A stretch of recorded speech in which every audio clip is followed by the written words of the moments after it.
गाय, भैंस, भेड़ और बकरी ने अचानक जो है वो चारा खाना छोड़ दिया है। जानवर जो है उसको अफारा हो गया है। जानवरों को बार बार डायरिया लग रहा है। जानवर जो है वो प्रेग्नेंट है और प्रेगनेंसी के दौरान जानवर जो है वो बैठ गया है, इनके उसको फालिज का हमला हो गया है। जानवर को एकदम साड़ू हो गया है। जानवर को लंगड़ापन हो गया है। इसके अलावा 20-22 और भी ऐसी बीमारियां हैं जिनका हल सिर्फ एक इंजेक्शन के अंदर मौजूद है। वो इंजेक्शन कौन सा है, इसी इंजेक्शन के बारे में आपके साथ आज डिटेल करूंगा मैं। बिस्मिल्लाहिर्रहमानिर्रहीम, मैं हूं डॉक्टर आरिफ, आप देख रहे हैं लाइफस्टाइल हेल्थ चैनल। आज का जो हमारा इंजेक्शन है ये है इंजेक्शन एबल है। इसके अंदर जो साल्ट मौजूद है ये है फेनरामाइन मेलिएट। ये जो इंजेक्शन है इसकी डोज कितनी है, कौन कौन सी बीमारी में कहाँ कहाँ लगेगा और वो 20-22 बीमारियां कौन सी हैं जहाँ पर इस इंजेक्शन का इस्तेमाल होना है, तो इसी के बारे में आज बात करेंगे आपके साथ। लास्ट टाइम कुछ साथियों ने कहा था कि विटामिन B12 जो है उसके आपने इतने ज़्यादा फ़वाइद जो है गिनवा दिए हैं, तो कुछ इंजेक्शन ऐसे हैं जो कि कीमत में बहुत ही कम है लेकिन उनका जो रिज़ल्ट है, उनका जो इस्तेमाल है वो बहुत ज़्यादा है। जैसे कि इंजेक्शन एबल का आज को मैं आपके साथ जो इसका शेयर करूंगा, इसका रिव्यू, तो आपको अंदाज़ा हो जाएगा कि इसका इस्तेमाल कहाँ कहाँ है। जब आप इसको इस्तेमाल करेंगे आपको अंदाज़ा होगा कि ये जो इल्म है आपके साथ बिल्कुल एक्यूरेट और सही पहुँचा है। सबसे पहले बता दूं कि इंजेक्शन एबल जो है ये एंटी एलर्जिक के नाम से जाना गया। ये एंटी एलर्जिक है जी, एलर्जी हो गई सिर्फ एलर्जी। तो भाई सिर्फ एलर्जी का मतलब सिर्फ ये थोड़ा कि जो जानवरों की जिल्द है उसी पे ही दाने वगैरह निकलेंगे तो फिर आपने इस्तेमाल करना है। इसका इस्तेमाल बहुत बहुत बड़ी बड़ी बीमारियों के अंदर इस्तेमाल है जो कि बेहतरीन आपका रिजल्ट देता है। तो सबसे पहले हम आ जाते हैं जानवर के मुंह से, हम शुरू करते हैं और जानवर के आखिरी दुम तक चले जाते हैं कि ये इसने कौन कौन सी बीमारी के खिलाफ जो है काम करना है। तो सबसे पहले हम आ जाते हैं मुंह के सबसे पहले हम देखते हैं कि जानवरों की आंखों से अगर जो है वो पानी निकल रहा है, आंखों की सूजन है, जानवर के नाक से पानी निकल रहा है, जानवर जो है वो खांसी कर रहा है, बार बार खांसी करता है। खांसी क्यों करता है, ज़ाहिर है सांस वाली जो नाली है वहाँ पर अगर इन्फेक्शन है या फेफड़ों में पानी चला गया है। फेफड़ों में पानी जो है वो किस वजह से जा सकता है, या तो कहीं बैक्टीरिया या वायरस का हमला हो गया है या आपने कोई जानवर को ड्रिंच करवा दिया है। जानवर के फेफड़ों में जो हवा भर गई है, जैसे कि घोड़ों में ये अमूमन मामला होता है, तो ऐसी सूरत हाल में जो हमारा इंजेक्शन एबल है वो बेहतरीन जो है वो काम करता है। जानवर जो है उसने एकदम चारा छोड़ दिया है। एकदम चारा छोड़ने का मतलब है सुबह चारा खा रहा था, शाम को उसने चारा छोड़ दिया है, चाहे वो मौसम की खास तौर पर तब्दीली की वजह से है या चारे की तब्दीली की वजह से है। तो ऐसी सूरत हाल में एबल की जो एक खुराक है वो जानवरों को चारे पे ले आती है। अब हम देखते हैं कि इसके अलावा इसके और कहाँ कहाँ फंक्शन है, तो हम आ जाते हैं सीधा इसकी जिल्द के ऊपर। अगर जानवरों की जिल्द है उसके ऊपर छोटे छोटे दाने निकल गए हैं, उसके ऊपर पैचेस बन गए हैं, उसके ऊपर लम्प्स बन गए हैं, तो ऐसी सूरत हाल में जो इंजेक्शन एबल है इसकी एक खुराक ही जो है वो काफ़ी होती है। इसके अलावा जानवरों को अगर किसी मक्खी ने काट लिया, जैसे कि भेड़ ने काट लिया है या शहद की मक्खी ने जानवरों को काट लिया है, किसी और जो है कीड़े ने जानवरों को काट लिया है, जानवरों के जो जिसमें वो जगह उठ गया है, जानवर का जो है वो उसकी ख़ास तौर पे जब कोई चीज़ जानवर को काटती है तो हम देखते हैं कि उसकी सिर्फ जिल्द है सिर्फ वही फूल के मोटी नहीं हो जाती, बल्कि उसकी जो पेशाब वाली जगह है वो भी जो है वो फूल जाती है, बड़ी हो जाती है। जानवर का हिवाना जो है वो सूज जाता है, जानवर का सांस लेना मुश्किल हो जाता है। यानी कि एनाफिलेक्टिक शॉक की मैं बात कर रहा हूँ कि अगर जानवर को आपने कहीं एंटीबायोटिक थेरेपी दी है या किसी विटामिन मिनरल, बास्कर हम जो विटामिन मिनरल वाले जो इंजेक्शन है जब वो लगाते हैं तो वो भी जो है एनाफिलेक्टिक शॉक जो है वो करते हैं, उनका रिएक्शन हो जाता है। ऐसी सूरत हाल में इंजेक्शन एबल का ये एक डोज है वो बेहतरीन अपना काम दिखाता है। अब आ जाते हैं जानवरों के, हम किसी और दूसरे सिस्टम की तरफ के जानवरों के मैदे की तरफ आ जाते हैं कि अगर जानवरों को अफारा हो गया है, कि जानवर को अचानक अफारा हो गया है, ऐसी सूरत हाल में इंजेक्शन एबल जो है वो बेहतरीन जो है वो अपना रिजल्ट देता है। होता क्यों है कि बाज़ का जो है जानवरों के जो मैदे की जो हरकत है, इनके इंटेस्टाइन जो मूवमेंट है जब वो रुक जाती है एकदम अचानक, तो वहाँ पर फिर एबल इंजेक्शन जो है वो बेहतरीन काम करता है। अब हम देखते हैं कि जानवर जो है वो प्रेग्नेंट है, प्रेगनेंसी के दौरान बाज़ का जानवर जो है अगर वो सेहतमंद है लेकिन प्रेगनेंसी के दौरान जानवर बैठ गए हैं, उठ नहीं रहे, यानी कि फालिज का हमला हो गया है, तो ऐसी सूरत हाल में एबल इंजेक्शन जो है वो दूसरे इंजेक्शन के साथ मिलकर अपना बहुत ही खूबसूरत जो है वो असर जानवर को दिखाता है।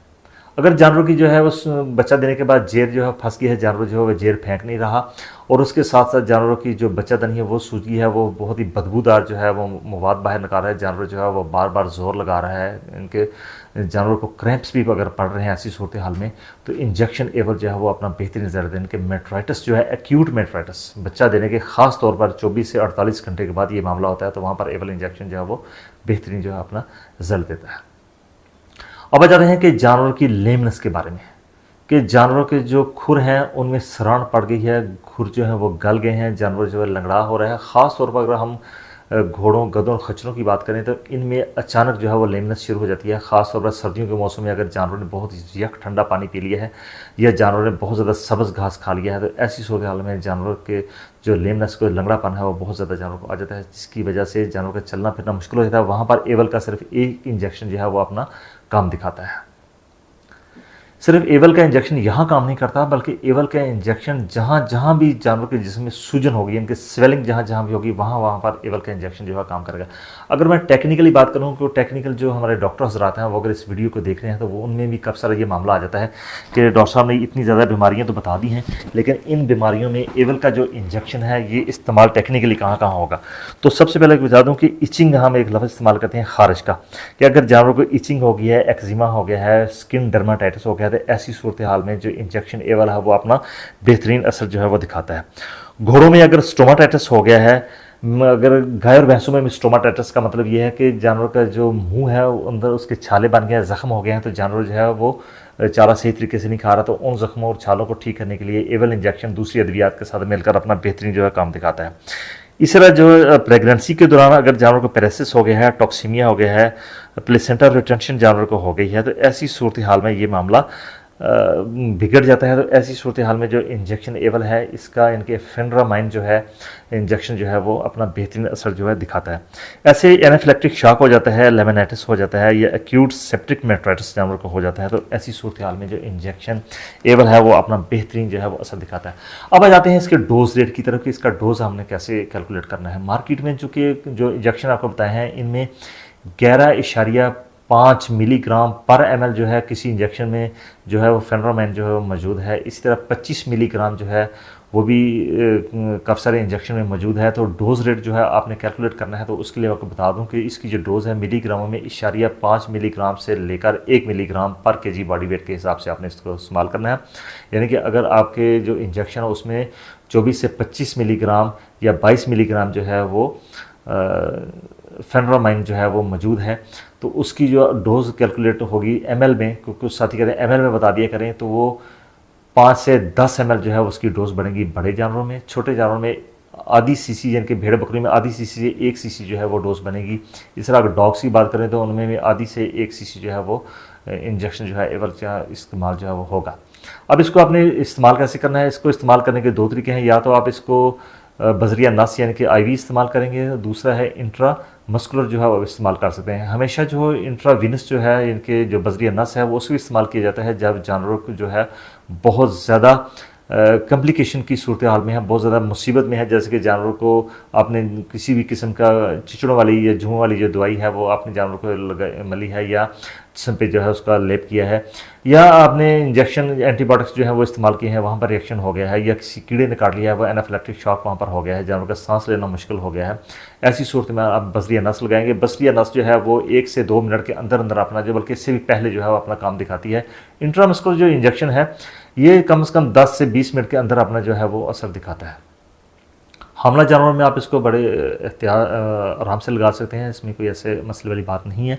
इसको रिपीट आप 8 से 12 घंटे के अंदर रिपीट कर सकते हैं। 6 घंटे पर भी आप इसको रिपीट कर सकते हैं अगर सिवियरिटी बहुत ज़्यादा है, वरना इसकी जो डोज की रेपिटेशन है वो तकरीबन 12 घंटे, 8 से 12 घंटे के बाद आप इसको रिपीट कर सकते हैं ज़रूरत के मुताबिक।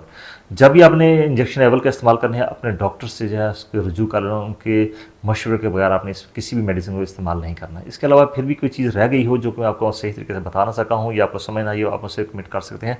वीडियो पसंद आए तो आपने दूसरे साथियों तक इसको ज़रूर शेयर कीजिए। आपका बहुत शुक्रिया। अल्लाह हाफ़िज़।